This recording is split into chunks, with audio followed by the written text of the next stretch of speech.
안녕하세요. 시청자 여러분을 위한 건강솔루션 TV닥터 차왕전입니다. 오늘의 건강 주제는 하지 정맥류 증상과 치료법입니다. 외과 전문의 정민호 선생님 모시고 자세하게 알아보겠습니다. 어서 오세요. 예, 반갑습니다. 폐관과 전문의 외과 전문의 정민호입니다. 반갑습니다. 선생님, 먼저 이 하지 정맥류에 대해서 자세히 알고 가야 할 것 같은데 어떤 질환인가요? 하지 정맥류는 그 단어에 뜻이 벌써 포함되어 있습니다. 네. 다리에 있는 정맥이 늘어나서 부풀어 있는 그런 형태를 보이는 것인데 정맥 기능이 제대로 되지 않아서 병적으로 늘어나 있는 상태를 하지 정맥류라고 부르고요.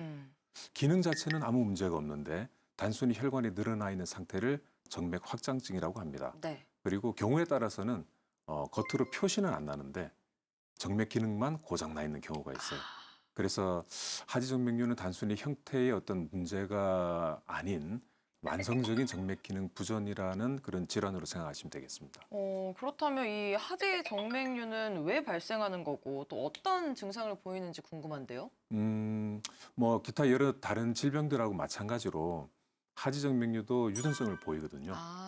그리고 이제 뭐 다들 건강에 대해서 관심도 많으시고 하니까 네. 체중 관리도 체중도 어느 정도 영향을 끼치게 되고 네. 운동 부족 그리고 장시간 서 있거나 앉아 있거나 직업적 특성상 그런 분들이 또 많으시니까 그런 경우에도 또 영향을 끼치는 걸로 알려져 있고 그리고 이제 여성분들은 네. 임신을 하면서 또 호르몬 영향이라든지 이런 걸로 인해서 하지 정맥류의 발생의 원인이 되기도 한다라고 또 알려져 있습니다. 네. 대표적인 증상으로는 다리가 무거워지고 네. 묵직하고 그리고 피로감을 잘 느끼기도 하고 심해지면은 다리가 이제 붓고 팽창하는 느낌이나 뭐 저림, 열감, 근육 뭉침 그리고 말로 이렇게 설명하기 어려운 이상한 불편감들을 호소하는 경우들도 많거든요. 환자분들마다 그런 증상이 아주 다양하게 나타나기 때문에 네.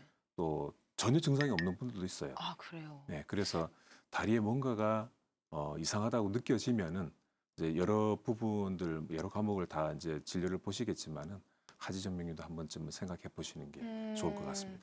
그럼 선생님이 말씀해주신 그런 증상들이 이렇게 나타났음을 감지했다면 이 하지 정맥류인지 아닌지를 검사를 한번 받아봐야 할 것 같은데 어떻게 진단이 내려지는 건가요? 하지 정맥류 진단은 일단 혈관 안에 있는 판막에 고장이 있는지 없는지 확인을 해야 되거든요. 네. 그래서 그 판막에 고장이 있으면 혈액의 흐름이 거꾸로 역류를 하게 됩니다.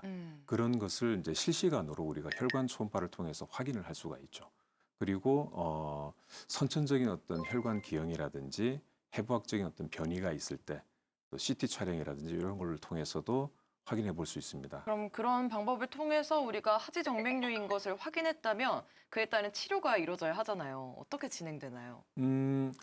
사실 하지 정맥류 뭐 다른 질환도 마찬가지지만 원인을 해결을 하느냐 네. 근본적으로 네. 아니면 조금 미루어 놓느냐 여기에 따라서 차이가 납니다.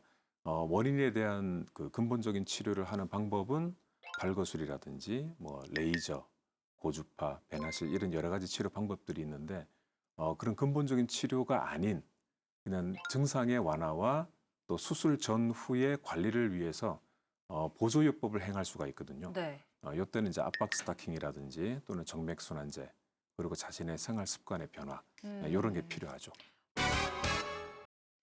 똑똑 쌤 도와주세요. TV닥터 처방전 지금부터는 개인 맞춤형 처방전을 받아보도록 하겠습니다. 먼저 첫 번째 사례자부터 만나볼게요. 안녕하세요. 장시간 서서 일하는 경우가 많다 보니까 언젠가부터 이 다리에 꼬불꼬불한 핏줄 같은 게 보이기 시작하더라고요. 그때 느꼈습니다. 아, 하지 정맥류가 나한테 왔구나. 4일피일 미루다 보니까 흉할 정도로 핏줄이 잘 보여서 이제야 병원에 가보려고 하는데요. 상태가 심각하면 아마도 저 수술을 해야겠죠? 라는 사연을 보내주셨습니다. 네. 이 하지 정맥류가 있다면 어떤 경우에 우리가 수술을 받게 되는 거예요? 하지 정맥류 수술을 적용할지 안 할지 사실 이제 고민이 많이 되는 문제긴 하죠. 근데 네. 원칙이 네. 몇 가지 중요한 원칙이 있습니다. 우선 환자의 증상이 하지 정맥류와 또는 만성 정맥 부전이라는 그런 질환에 의해서 생긴 게 맞는지 확인하는 작업이 반드시 필요하고요. 네. 그다음에 하지 정맥류가 초기가 아닌 진행된 상태에서 혈액 순환을 방해하고 있는지 그게 확인이 돼야 됩니다. 네. 그리고 또 하나는 만약에 이 질환을 치료를 하지 않았을 때 과연 합병증이 생길 수 있을까? 그래서 합병증의 발생의 위험성이 높은 경우에는 수술을 해야 되겠죠. 발거술이라고 하는 이제 혈관을 직접적으로 몸 밖으로 빼내는 방법이 100여 년 이전부터 이제 시작이 됐고요. 네.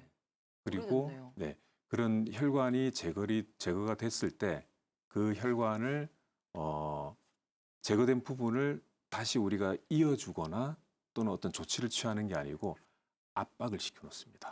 그러면 네. 출혈도 생기고 또 혈관을 제거하다가 주변에 신경을 다친다든지 이런 문제들이 생길 수 있단 말이에요.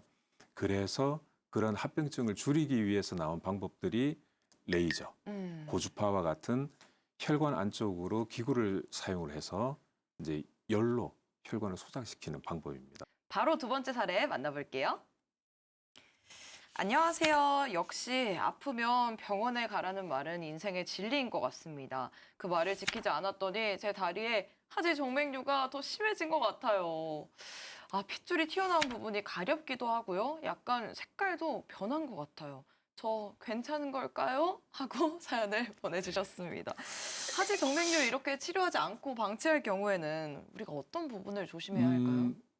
뭐 하지정맥류도 다른 질병하고 마찬가지로 방치됐을 때 네. 이제 여러 가지 합병증을 이제 합병증. 유발할 수가 있죠. 다리가 이제 심하게 좀 붓는다든지 또는 피부염이나 피부 습진이 만성적으로 된다든지 또 뭐 피부에 어떤 착색이 나타난다든지 그리고 좀 드물긴 하지만은 피부의 질감 자체가 바뀌어 버립니다. 그래요? 상당히 질기고 딱딱해지는 피부 네. 경화라고 하는데 그런 합병증이 나타나기도 하고 아주 심한 경우에는 상처가 잘 낫지 않아서 궤양이 생기는 경우도 있어요. 네.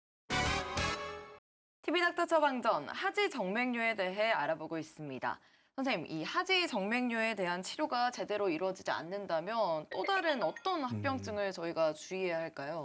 근육 안에 있는 큰 정맥들이 있어요. 네. 그 정맥 안에 혈전이 생기는 겁니다. 그러면 이 혈전으로 인해서 정맥 흐름이 차단이 되고요. 그러면 다리에 아주 심한 부종이 생기고 네. 전체적인 혈액순환이 안 되면서 통증이 상당히 심하게 나타나요. 아, 원인은 상당히 다양하게 있는데 하지정맥류도 그러한 원인 중에 하나라는 거죠. 그리고 경우에 따라서 거꾸로 네. 심부정맥 혈전증이 상당히 진행이 많이 되었는데 그걸로 인해서 2차적으로 하지정맥류 형태로 나타나는 경우도 있습니다.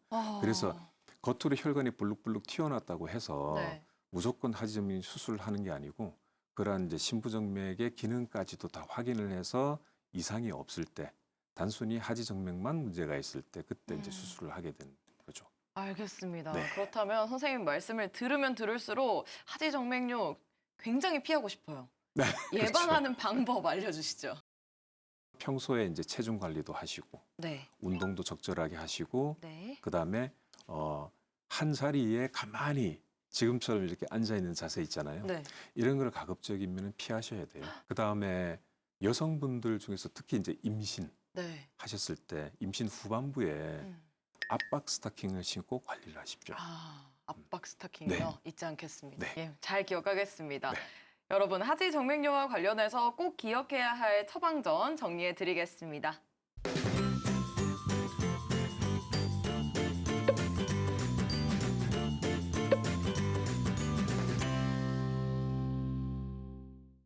네, TV닥터 처방전 오늘은 하지 정맥류에 대해 알아봤습니다. 선생님 마지막으로 정리 한 말씀 부탁드릴게요. 다리에 불편한 증상이 있는 경우에는 생활 습관이나 체격 조건, 그다음에 근골격계나 척추 질환 등을 당연히 고려를 해봐야 되겠지만 하지정맥류 역시 원인이 될 수 있습니다.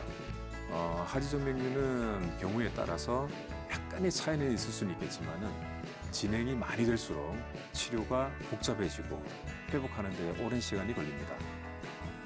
다리 건강의 빠른 회복을 위해서 치료 시기를 가급적이면 미루지 마시고 외과나 흉부외과 전문의의 상담, 진료를 통해서 하지정맥 건강을 잘 지키시기 바랍니다. 네, 오늘은 정민호 선생님과 함께 이야기 나눠봤습니다. 오늘 말씀 고맙습니다. 네, 감사합니다. 네, TV닥터 처방전 저희는 다음 주 이 시간에 더욱 알차고 유익한 처방전 가지고 다시 돌아오겠습니다. 오늘 하루 더 행복하고 더 건강하세요.